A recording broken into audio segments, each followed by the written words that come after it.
Good morning बच्चों। आज हम माइक्रोसॉफ्ट एक्सेल पढ़ेंगे। ये मैं आपको इसलिए करा रही हूँ, ये आपकी बुक का सेकंड चैप्टर नहीं है। ये मैं आपको इसलिए करा रही हूँ कि आपकी बुक का जो सेकंड चैप्टर है वो एक्सेल है, पर उसके लिए आपको बेसिक एक्सेल का पता होना चाहिए। लास्ट ईयर आप क्लास 6 में आपने एक्सेल नहीं पढ़ा हुआ, इसलिए ये मेरे को आपको बताना है। ठीक है। Microsoft Office Excel is a powerful tool used for creating and formatting worksheets.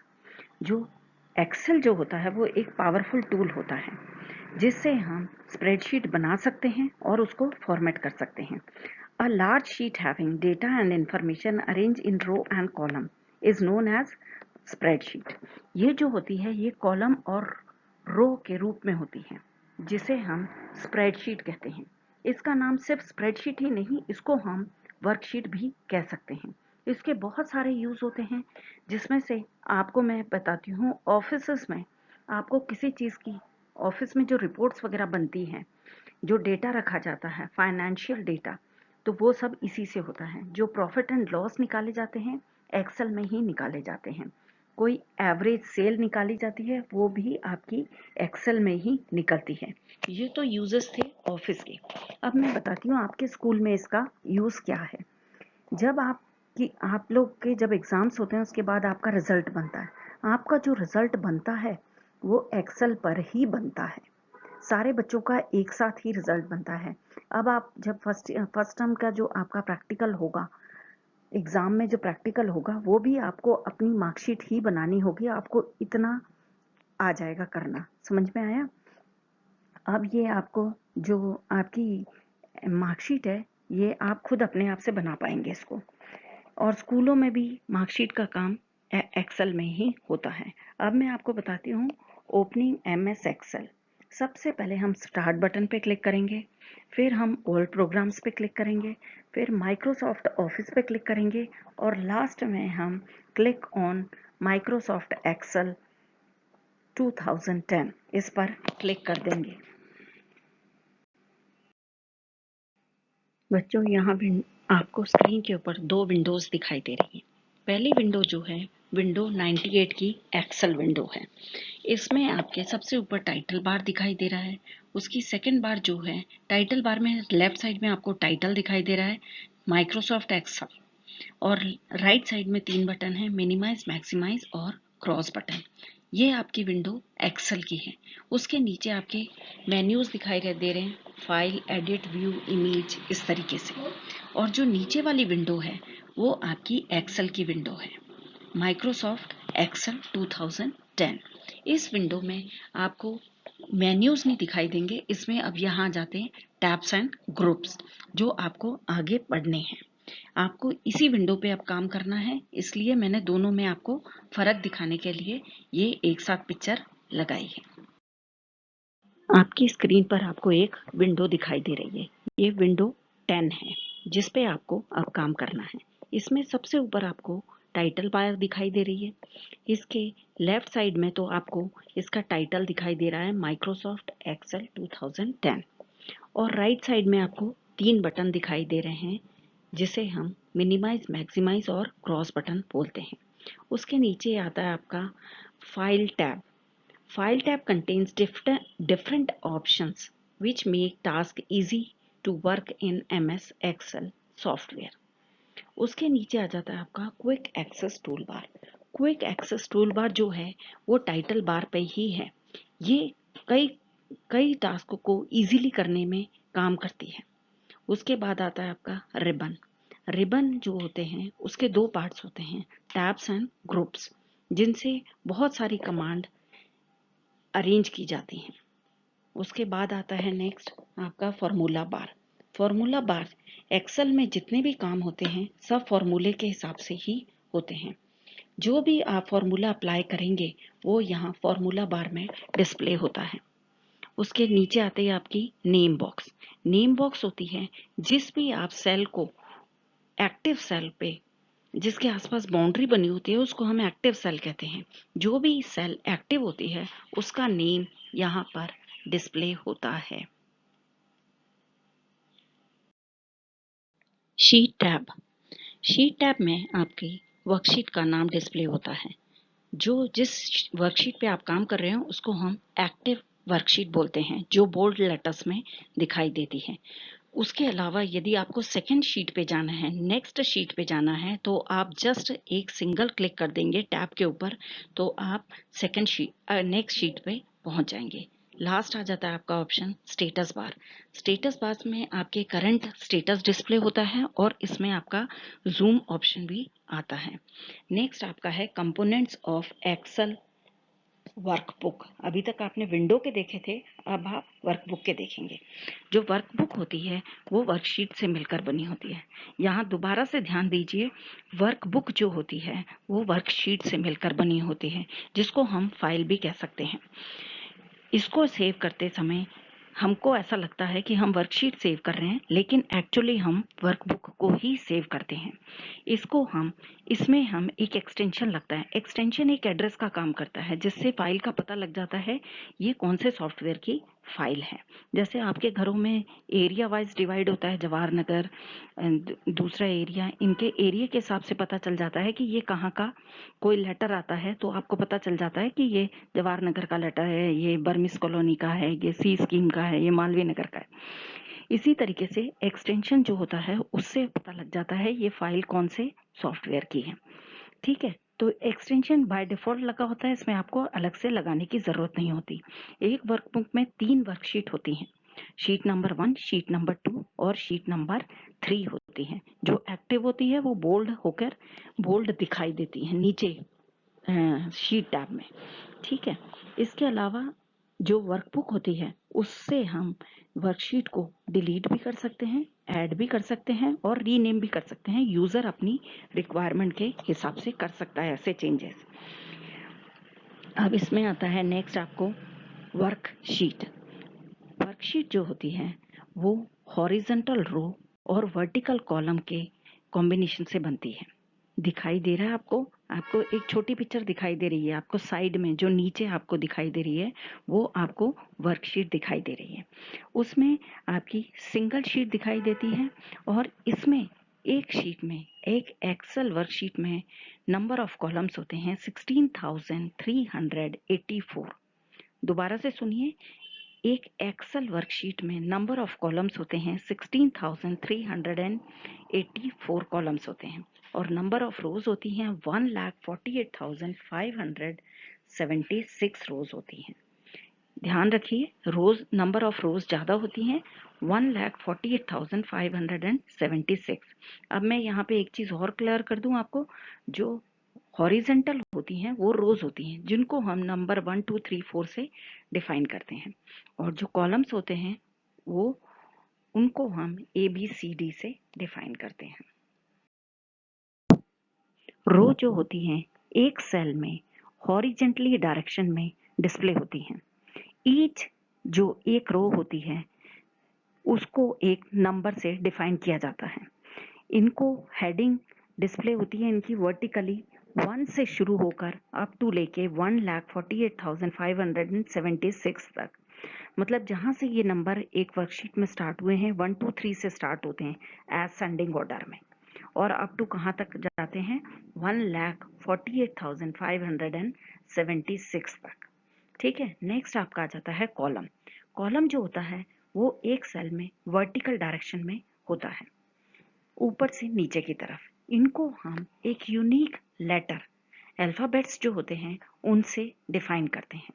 अब सोचने वाली बात यहाँ पे ये है कि कितने कॉलम होते हैं, 16,384 कॉलम्स होते हैं। हमारे अल्फाबेट तो कितने हैं माँ, 26 हैं, मगर इनको पहले हम डिफाइन करते हैं A to Z तक, फिर A से स्टार्ट होके Z तक जाते हैं।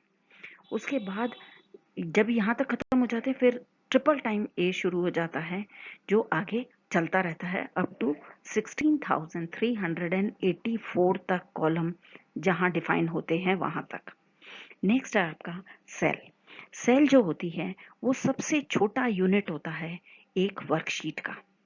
ये जो सेल होती है ये किसके कॉम्बिनेशन से बनती है? एक रो और एक कॉलम के कॉम्बिनेशन से जो बनती है उसको हम सेल कहते हैं। यहाँ पे आपको एक पिक्चर में दिखाई दे रही है, एक ऑरेंज से कलर की एक बॉक्स दिखाई दे रहा है, वो एक सेल है। वहां ऊपर से कॉलम आ रहे हैं और हॉरिजेंटली आपकी रो आ रही है। जहां पे दोनों मीट होंगे उसको हम एक सेल कहते हैं। इसमें मैक्सिमम कैरेक्टर्स जो होते हैं, एक सेल में हम एंटर कर सकते हैं 32,767 कैरेक्टर्स लिख सकते हैं। नेक्स्ट आ जाता है आपका सेल रेफरेंसेस। सेल रेफरेंसेस से मतलब यहाँ पे ये है कि एक सेल को हम कैसे आइडेंटिफाई करेंगे। अब यहाँ पे एक सीखने वाली बात आपके लिए ये आ जाती है। मैंने अभी आपको बताया जो कॉलम्स होते हैं वो कॉलम्स में हम ABCD से डिफाइन करते हैं। जो रो होती हैं उनको हम कैसे डिफाइन करते हैं? 1 2 3 से। अब मैंने कॉलम नंबर डी लिया, डी लिया और यहाँ से मैंने रो नंबर 5 ली। तो यहाँ से हम इसको बढ़ाते जाएंगे रो को, और वहां से कॉलम को बढ़ाएंगे नीचे की तरफ। जिस सेल पे मीट होगी उसका एड्रेस होगा D5। इसका ये एड्रेस होगा, इसको हम इस एड्रेस से पहचान पाएंगे। ठीक है, ये बात समझ में आनी चाहिए, क्योंकि कॉलम का हम ABCD लेते हैं और इसमें ध्यान देने वाली बात यहाँ पे ये आ जाती है, हम 1D नहीं लिखेंगे या 5D नहीं लिखेंगे। हमेशा कॉलम का लेटर पहले आता है और रो का नंबर बाद में आता है। नेक्स्ट आ जाता है आपका एक्टिव सेल। एक्टिव सेल जो होती है, जो सेल करंटली यूज होती है, जिस बॉक्स पे हमने क्लिक किया हुआ है उसके आसपास एक हाईलाइटेड थिक डार्क बाउंड्री बन जाती है। तो वो जो सेल होती है, डार्क बाउंड्री बन जाने से वो सेल क्या हो जाती है? एक्टिव हो जाती है। उसके अंदर हम डेटा एंटर करा सकते हैं। उस सेल को हम एक्टिव सेल कहते हैं। यहाँ पिक्चर में, आपकी लास्ट पिक्चर में देखिए, एक ऑरेंज कलर की पिक्चर सेल दिखाई दे रही है, तो वो इस वक्त एक्टिव है, जिसके अंदर अब हम डेटा एंटर कर सकते हैं। Name box. It is a small box that displays the cell references of the currently selected cell. इस सेल में क्या होता है, जो भी आपकी करंट सेल है, एक्टिव सेल है, उसका रेफरेंस यहाँ पे नेम बॉक्स में आता है, उसका एड्रेस यहाँ पे दिखाई देता है। नेक्स्ट आ जाता है आपका फॉर्मूला बार। फॉर्मूला बार में नेम बॉक्स और फॉर्मूला बॉक्स के दोनों के कंटेंट्स होते हैं। It display the formulas piece of text. जितना भी हम टेक्स्ट एक सेल में लिखेंगे वो यहाँ फॉर्मूला बार में डिस्प्ले होता जाएगा। एक्टिव सेल में हम जितना भी पार्ट लिखेंगे सारा क्या है आपका फॉर्मूला बार में डिस्प्ले होगा। नेक्स्ट है आपका सेल रेंज। सेल रेंज क्या होती है, अब आपको इधर पे समझने वाली बात है। A cell range is a selection of a group of cells. मतलब एक सेल नहीं, दो सेल नहीं, मतलब 2-3 सेल इकट्ठी जब एक साथ आप सेलेक्ट करते हो। आपको पिक्चर साइड वाली पिक्चर में भी दिखाई दे रहा है, B1 से लेके B5 तक की जो सेल्स हैं वो सिलेक्टेड है, मतलब वो पूरी उस बॉक्स के अंदर है। सेलेक्ट होना मतलब डार्क बाउंड्री के अंदर आना। तो यहाँ पे B1 से लेके B5 तक की जो सेल्स हैं वो सिलेक्टेड है। तो हम इस पार्ट को हम क्या बोलेंगे, सेल नहीं बोलेंगे इधर पे, यहाँ बोलेंगे इसको रेंज ऑफ सेल या सेल रेंज बोलेंगे। इस बात को ध्यान रखना है, इनका एड्रेस शुरू होगा B1 से लेके B5 तक। समझ में आया? इसको हम सेल नहीं कह के ग्रुप ऑफ सेल्स भी नहीं बोलेंगे, इसको बोलेंगे रेंज ऑफ सेल्स। नेक्स्ट आ जाता है आपको entering data in Excel worksheet. अब वर्कशीट में आप डेटा कैसे एंटर करेंगे? सिंपल सा तरीका है, आप किसी भी सेल, जिस सेल में आपको डेटा एंटर कराना है उस पर एक बार क्लिक कर दीजिए। जैसे ही आप उस सेल पे क्लिक करेंगे वो सेल क्या हो जाएगी, एक्टिव हो जाएगी। जैसे ही वो एक्टिव होगी आप उसके अंदर, आपका कर्सर वहाँ बबलिंग करने लगेगा। आप उस पर हाईलाइटेड सेल पे, मतलब जो एक्टिव सेल है उस पर अपना डेटा एंटर करा दीजिए, वो आपका डेटा एंटर हो जाएगा।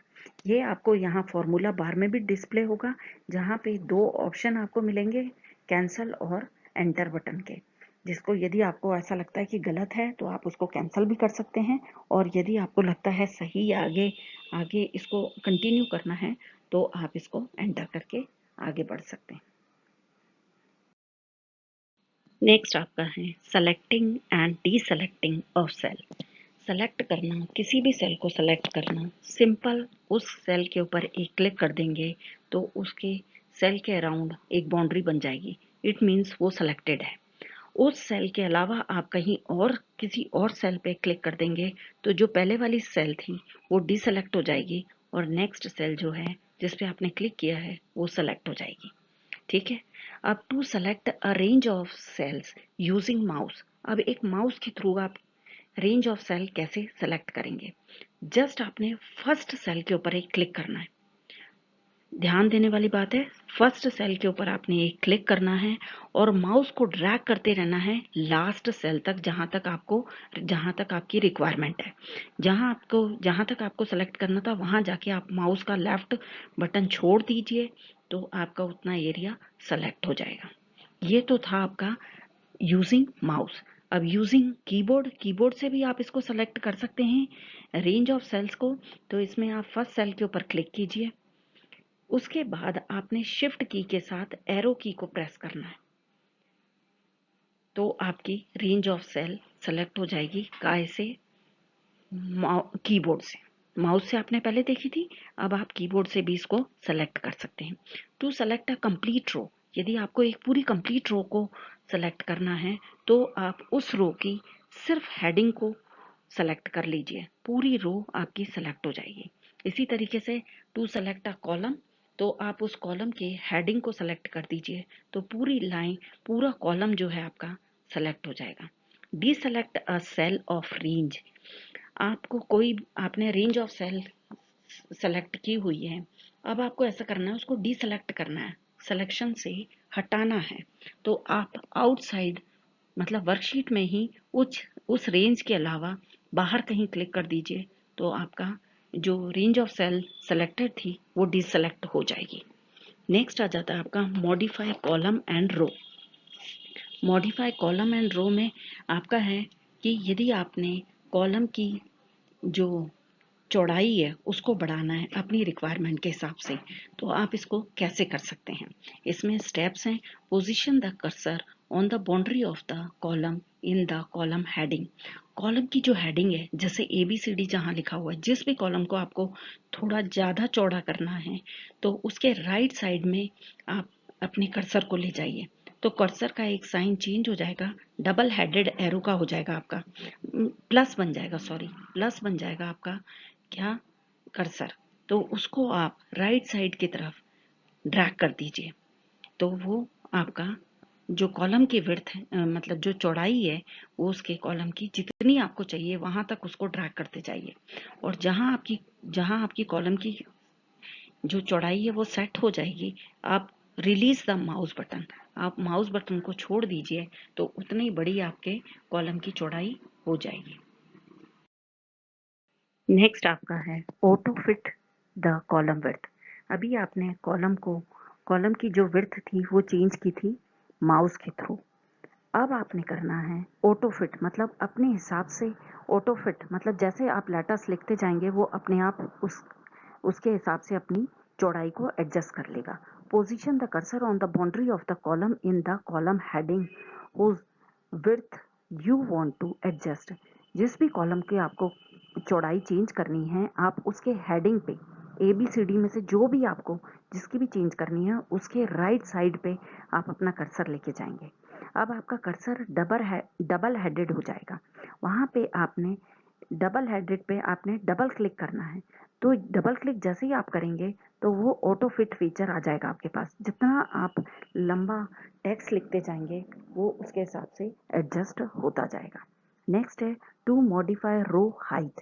अब रो की हाइट आपने चेंज करनी है, जैसे आपने कॉलम की विड्थ चेंज की थी वैसे ही इसमें रो की हाइट भी चेंज कर सकते हैं। Position the cursor on the boundary of the row heading you want to modify.